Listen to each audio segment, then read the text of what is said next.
Oi, o Sem Censura está começando agora. Você usa muito sal na comida? Segundo o IBGE, o brasileiro consome mais sal do que o recomendado. E é um hábito perigoso para a saúde, porque favorece a hipertensão. O oftalmologista Leôncio Queiroz Neto vai explicar outra consequência do excesso de sal na dieta. Problemas na visão, como catarata e lesões na retina. Segundo o Dr. Leôncio, muitas pessoas não levam a sério o abuso do sal, porque os efeitos na saúde não são imediatos. Hoje é Dia Nacional de Combate à Prevenção à Trombose, doença que é provocada pela formação de coágulos nos vasos sanguíneos. O angiologista Eduardo Fávero vai explicar os fatores de risco dessa doença, que incluem a obesidade genética e varizes. E vai falar como é o tratamento da trombose. Nem só de doença a gente vai falar hoje, né? Vamos lembrar a história da propaganda no Brasil. Tema do livro A Alma do Negócio, do jornalista e escritor Alberto Vilas. A apresentação é do Washington Oliveto. O Vilas garimpou anúncios clássicos de produtos que marcaram época, que ajuda a contar um pouco sobre os costumes, os sonhos de consumo dos brasileiros ao longo dos anos. Teatro é nosso assunto com Vladimir Briksha, em cartaz com a comédia Arte, sucesso que já foi montado em mais de 30 países. Vladimir é produtor e ator do espetáculo, que trata da amizade sobre a ótica masculina. A peça conta a história de 3 amigos e seus pontos de vista diferentes sobre arte, comportamento, trabalho e relacionamento. Vamos falar de cinema com Tomás Portela e com Mariana Vielmont, diretor e roteirista do longa Isolados, estrelado pelo Bruno Gagliasso e pela Regiane Alves. Um filme de suspense sobre um casal que passa férias numa região que enfrenta uma série de ataques violentos. O filme tem a participação do Zé Wilker, que faz uma espécie de mentor do psiquiatra vivido pelo Bruno. Para a realização desse programa, contamos com a participação de vocês, nossos debatedores fixos, por e-mail, Twitter, Instagram e Facebook. Eu vi hoje num site que o açúcar é tão culpado pela hipertensão quanto o sal, que ambos aceleram a subida da pressão, digamos assim. E é essa pressão alta, a hipertensão, que também pode ser responsável pela catarata? O sal, na realidade, ele causa um distúrbio entre os fluidos extracelulares das células do cristalino, que é a lente que nós nascemos com ela transparente e fica atrás do colorido do olho. Então, o que o sal levaria à catarata é pelo problema da osmose. Já no tocante às alterações da retina, realmente é pela hipertensão arterial, pelo mecanismo do sódio, e isso leva a um estreitamento dos vasos. Mas o açúcar, ele pode alterar, além da síndrome metabólica, do diabetes, ele pode alterar também os batimentos cardíacos. E com isso tem um leve aumento também da hipertensão arterial. Na verdade, qualquer excesso, então, né? Nós não temos muita opção hoje em dia, né? Depois que passa dos 4.5, do pedágio do 5.0, hoje em dia a coisa começa a complicar. Tudo é um problema. A retina tem uma história ruim, que é o descolamento da retina. Isso tem a ver com a genética? Em certa parte tem, Leda, porque os altos míopes têm uma retina mais delgada, porque é um olho maior, com um diâmetro anteroposterior maior. Então ele tem uma aderência menor por causa da anatomia, da histologia do olho, e ele tem mais descolamento da retina. Geralmente os míopes acima de 7, 8 graus são mais propensos a descolamento da retina. O trauma causa descolamento da retina, a retinopatia diabética, numa fase mais avançada, leva ao descolamento da retina depois dos sangramentos.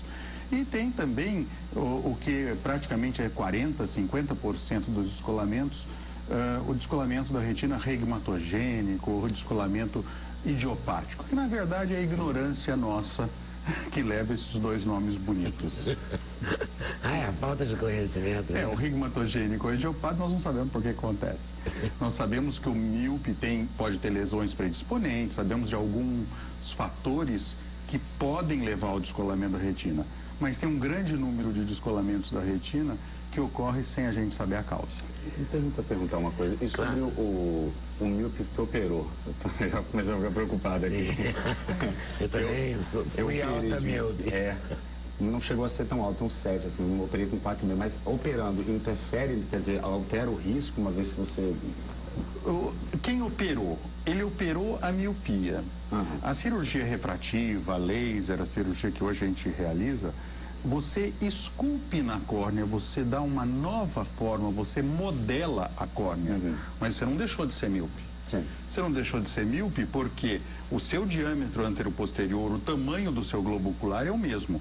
É como se você imprimisse, se você colasse a córnea, uma lente de contato e corrigisse o grau.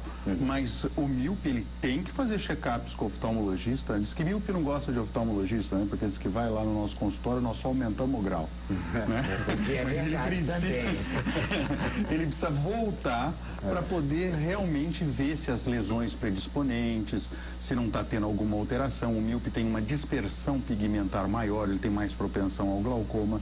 Então, o fato dele ter operado a miopia, está enxergando bem sem óculos, requer que ele volte, pelo menos a cada ano e meio, 2 anos, ao consultório oftalmológico. E no caso da catarata também, quem fez catarata... Sim, porque não ficou livre. Não ficou livre, porque mesmo que você... Hoje a gente opera a catarata, a cirurgia de catarata está num estado da arte, ou seja, a gente corrige, você deixa o olho com monovisão, um olho para longe, outro para perto, implanta lente multifocal, faz a laser, não importa. Nós precisamos continuar tratando da retina, saber se não tem um fator de risco para desenvolver o glaucoma, que o número 1 é a hipertensão ocular.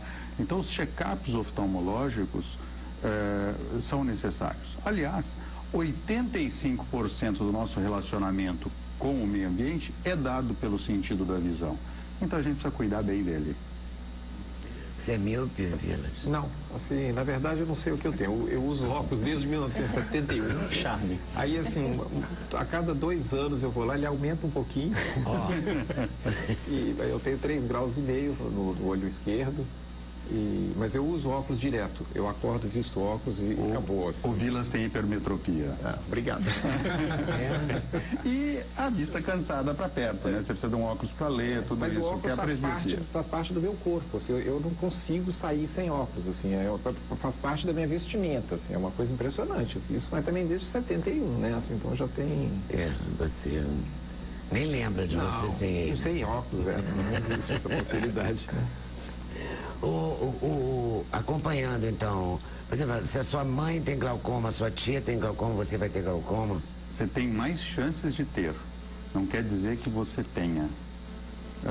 E principalmente as mulheres, elas têm uma chance maior de ter glaucoma. Aliás, as mulheres têm 50% mais problema oftalmológico que os homens. Pode ver, consultório de oftalmologista tem muito mais mulher que homem. Porque as mulheres, devido aos hormônios, elas têm o olho mais seco, elas têm uma conformação, a distância da córnea, que é o vidro, como se fosse o vidro do relógio, aquela parte transparente para o colorido do olho, que é a íris, que seria o mostrador do relógio, essa distância chamada ângulo, ela é menor e ela sofre alterações aí com a emoção, com os hormônios. Ou mesmo com a catarata, quando ela aumenta, ela pode estreitar esse ângulo. Então, as mulheres são mais propensas a ter casos de glaucoma, principalmente o glaucoma agudo, ocorre mais nas mulheres do que nos homens. Porque glaucoma é dramático, né? Porque tem vários medicamentos que não podem ser usados pela pessoa que tem glaucoma, não tem?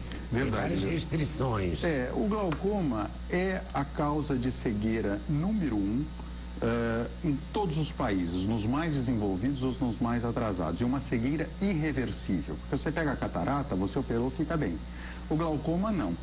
E o glaucoma é de difícil controle, difícil tratamento.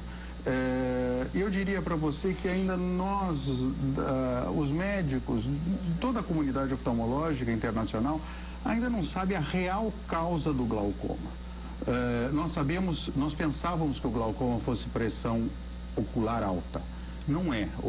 A pressão intraocular alta, que não tem nada a ver com a pressão arterial, ela é o fator de risco número 1. E a pessoa não percebe, ela vai ficando cega sem perceber, porque a visão vai perdendo a lateralidade, o campo periférico, ela acaba só com o campo visual central. Então, o glaucoma realmente é um ladrão sorrateiro da visão. Que tristeza, né? Porque tem também degeneração macular. Então tem muitas maneiras de ficar cego, né? Sim, é verdade. A degeneração macular é algo também que nós nós temos na retina como se fosse o coração do olho, que é um tamanho de 1 milímetro quadrado, que é a mácula.